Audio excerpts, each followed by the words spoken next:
Tonight we're here at Eastside City Church for the Concert for a Cause for Typhoon Yolanda victims, organized by CAFA, Council and Assembly of Filipino Foundations and Associations. And ito po ang gabi na kung saan nagtipon-tipon ang mga Filipino organizations dito sa Calgary.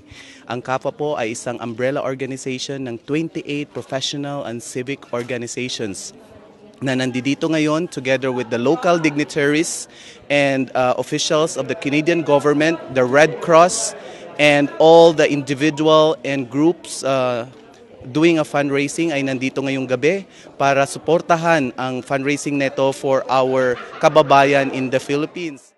Nandito ngayon ang mga City of Calgary Filipino employees. Isa po ako sa mga organizing committee ng fundraising event namin sa typhoon victims for the Philippines. With me is actually from Calgary Police, Elmer Garcia, and Dexter Obiso.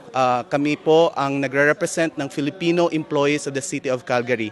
So, una sa lahat, salamat sa inyong pagdalo, Elmer at saka Dexter. Dexter, bigyan natin ng konting background bakit tayo nagkaroon ng fundraising na ito. You know, Jerry, as soon as we saw what happened dun sa Philippines, now we felt compelled to really act, to do something, you know. Even though we're a very small group in the city of Calgary, we wanted to act and do something to our kababayans, you know. Our hearts fell out for them and we really wanted to do something for them. That's great kasi once again, ang mga Pilipino talaga have proven once again and we have stepped up to the plate every time, especially in times of adversities like this. We have also here a representative of the Filipino employees sa Calgary Police, Elmer Garcia. Elmer, salamat na ikaw din ay tumulong dito sa fundraising na ito. Yeah. Well, first of all, thank you for giving us an opportunity to support our fellow Filipinos back home. Actually, when I first received your email from Dexter and yourself, I was prompted by the Spirit actually after I read the email, and then when I came back to work, I said maybe I have to do something, you know, to reach out to our fellow Filipino employees at Calgary Police Service, and not only that, I decided also to extend our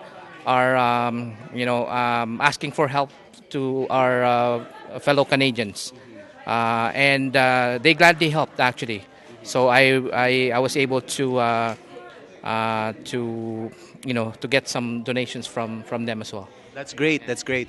Actually, ang Filipino employees po ng City of Calgary, we are about 80 to 100 employees na Filipino across the corporation. And every time may mga adversities po, katulad ng Typhoon Sendong, we always really do something. Kahit sa maliit na paraan, we can reach out to our kababayans na, who are in desperate need. Lalo-lalo na ngayon, once again, andito kami para patuloy na tumulong at ang aming mga dasal, our prayers, our thoughts go out to them.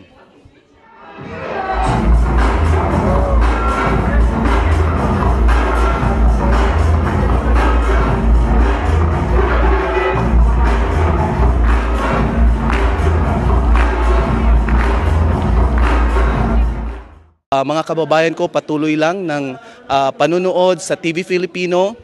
This is broadcasted all over Alberta.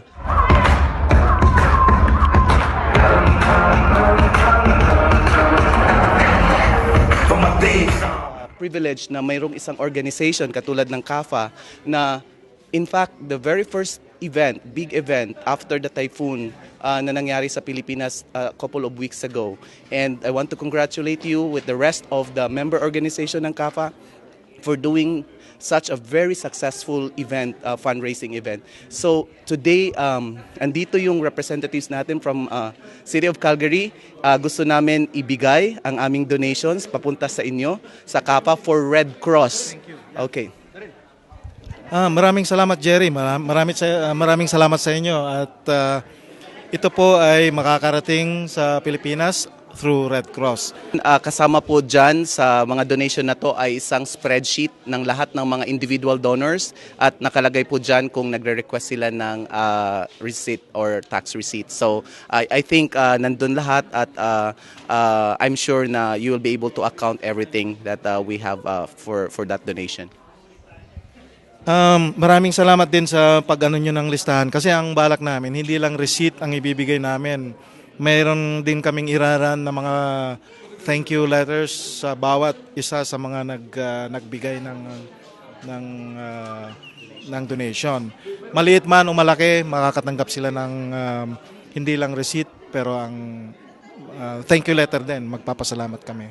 So, And talagang napakaganda na nangyari ngayong gabi kasi makikita natin ang solidarity ng Filipino community na nagtipon-tipon at tayo ay united tayo para pagtulong sa ating mga kababayan na nasalanta ng Typhoon Yolanda.